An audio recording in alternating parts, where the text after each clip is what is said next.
Okay, so this is the parchment paper. Let me move this out of the way.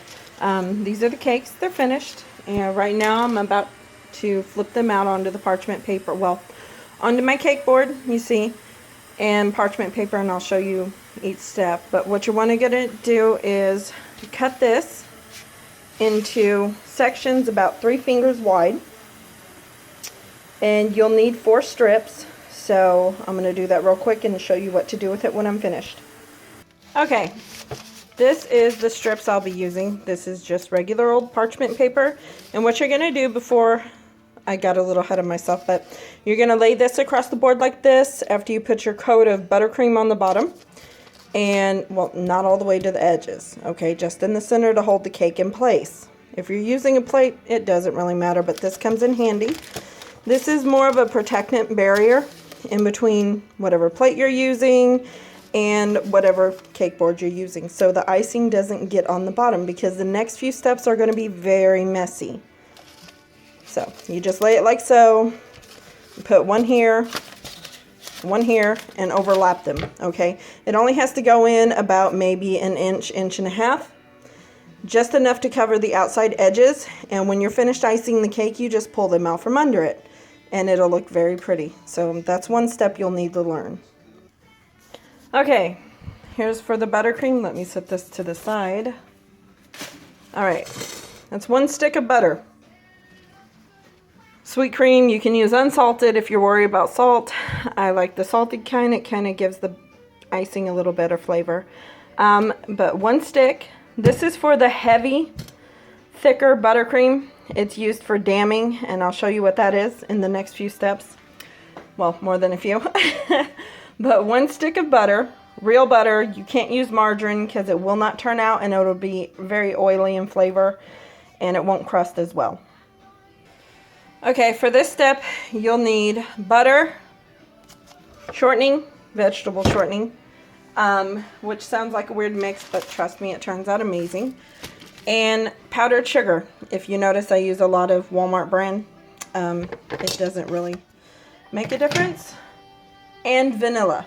Okay, those are the 3 things, well, 1, 2, 3, 4 things you'll need to make this buttercream damming recipe. So, just a second. All right, let me get this. Okay. Now for the buttercream, we're going to start with this, and I'll adjust it and tweak it to a little different as we go along. But sorry about the noise. It's going to get a little noisy. Okay, and you kind of want to do just about equal parts of each. I don't measure out the shortening, never have. All right, so that's about a stick of butter, equal amounts of shortening to butter. Now this I can't do one-handed, but you take the shortening and the butter and you just cream them together with your mixer.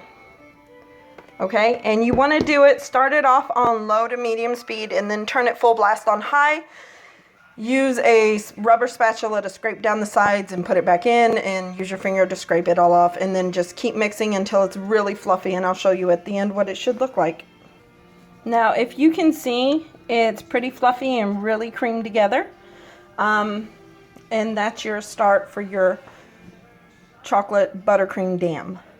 I will be making a chocolate peanut butter buttercream because of the cake I'm making for the donation. So this is what you'll be doing for one.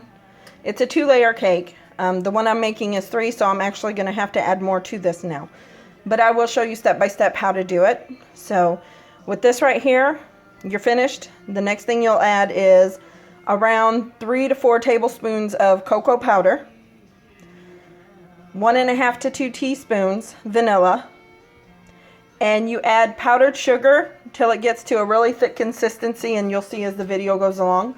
Today I'm making a 3-tier Reeses cake, and it is for a cancer benefit, so you're just going to have to watch my recipe as it goes and unfolds. But once everything's really, really thick, you add a little cream or milk. I prefer cream because it's richer. I tell you what, I'm not in a hurry, so I'll just do it step by step for you right now. Okay, so this is all creamed together nicely. The next thing I need is my cocoa powder. Okay, and I eyeball everything, so you know, I just kind of cook like my grandmother. That's about 2 teaspoons, give or take, cocoa powder. Okay, and now I'm gonna mix that, incorporate it. Now, as you can see, it kind of smoothed out even more. Don't taste it because it really doesn't taste very good right now. All right, the next step is vanilla and powdered sugar. First, we'll incorporate the powdered sugar. It'll help thicken it, and then we'll add the vanilla. Okay, now I add my powdered sugar in about a cup and a half at a time. And you want to start out mixing on very low speed, because otherwise you're going to have a big mess like I usually end up with anyway. But my grandmother said a messy cook is the best cook, so I guess I'm the best cook. She was. But we're going to mix this now. So this should be what you're looking at right at the moment if you're doing this at home. Okay, now you see the consistency is pretty like fluffy and airy. We're going to add more powdered sugar to that because we want it to get really, really thick and kind of crumbly before we add in the vanilla. Okay, now at this stage, the sun's kind of shining in, but if you notice, it's pretty well stuck to the beaters and it looks like it's kind of crumbly, very thick, and your beaters will, well, your mixer will actually have trouble mixing it. This is the stage you want to add your vanilla to. Again, I just kind of eyeball. But that's about right. Like I said, a couple teaspoons, teaspoon and a half. It's really not that big of a deal. You do it to your flavor, okay? And that's what I found. You know, I just adjust as I'm going along. It's pretty simple to do. Now I'll mix this. Okay, now we add in the heavy cream, and you can add it in a little at a time because it's real easy to add to, but you can't take it back out once it's added. So that's all I'm going to add right now. Okay, that's the perfect consistency for our dam, and we'll redo this here in a little bit. But I'm going to show you how to build your cake. You can use a flat plate, cake, you know, boards, or a cake stand. It's real simple to do, so it turns out pretty. Okay, first thing is these can be bought in any hardware department, which is funny because a lot of people will go out and spend a fortune for cake tools, and you don't have to. What you're going to do is take a little bit of the icing that we've made right there, and you're going to spread it onto the bottom of this board. Now let's see if I can hold this and do this. But you're going to put it on pretty thin. And that's just to keep the cardboard from making the cake taste like cardboard, if that makes sense to you. Because the longer a cake sits on something, the more the flavor will come through into the cake, and we don't want that. And it also stabilizes the cake as we're going. It's kind of hard to do this and talk, so you get the picture of what I'm trying to do, but you smooth it out pretty thin with this little spatula. So I'll show you in a second when it's finished.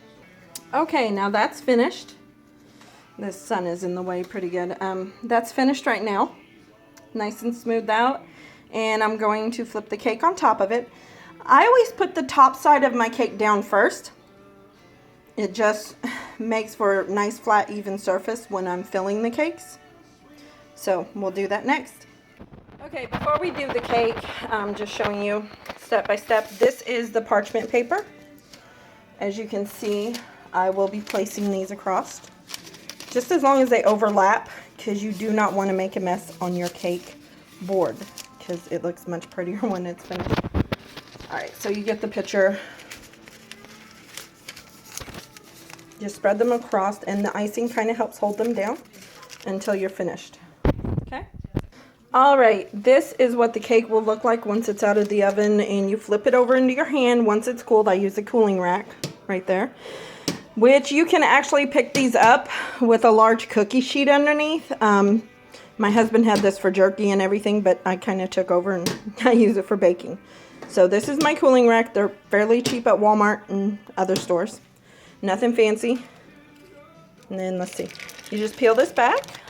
See? Perfect. Nice flat even surface. And next step will be the icing dam. So hold on a second. Okay, not everyone has piping bags, and this is something simple you can use. Make sure you get the good Ziploc baggies, because the cheap ones kind of tend to fall apart in these processes. Here's one right here. It's just a freezer bag, and I'll show you what to do next. Okay, let's see if I can get this done one-handed. Now you take your plastic bag, your Ziploc baggie, and you put it in the cup, just the corner. And it's kind of hard to do this one-handed, but here we go. You fold it open, just the corner is sticking down in the cup, and then the rest is kind of hanging over the edge. That makes it easier so you can work one-handed and do this. Okay, I scraped the icing out. Icing. Yeah, it's a new thing. It's called icing. But you want to make sure, tap it and let it fall down into that corner.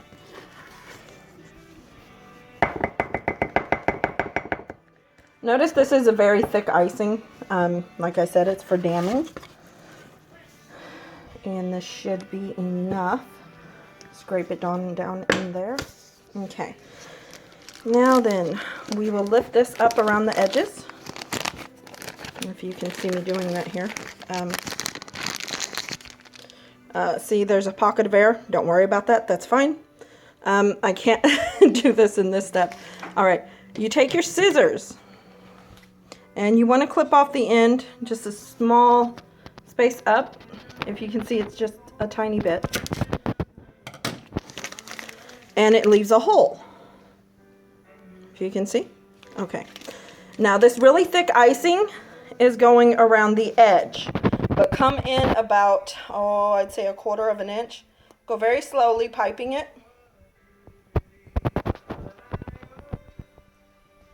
Don't worry, it doesn't matter if it's perfect, if it's straight, because this is going under another layer of cake. So start it.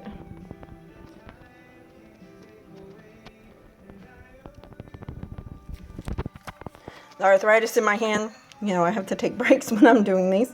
Here we go. There we go. We'll just fill this in a little there.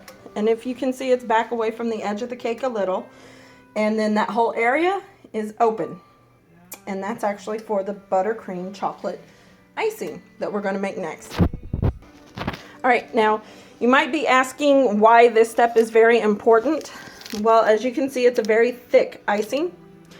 And it will stop the thinner icing that's going to be placed in the center of the cake from coming out the edges. And it's one way to get a nice smooth finish on your cakes is to do this step. Yes, it's a little extra step, but it's worth it in the end, especially if you want to present it at a gathering or a gift to somebody. So I'm going to go ahead to make the buttercream, the chocolate peanut butter buttercream. Do the same steps I showed you, and I'm going to start that now, and then I'll show you what to do to make it into the peanut butter chocolate one. Okay? Okay, for this one, I'll go ahead and show you. I'm using 3 sticks of butter, but I'm going to have a 3-tier cake to cover. You'll only need 1. I might actually have to make a little more after this, depending on how well it is. But I'm using 3 sticks of butter. You'll use 2. Let me get my shortening. Scoot the cake out of the way. All right. And like I said, I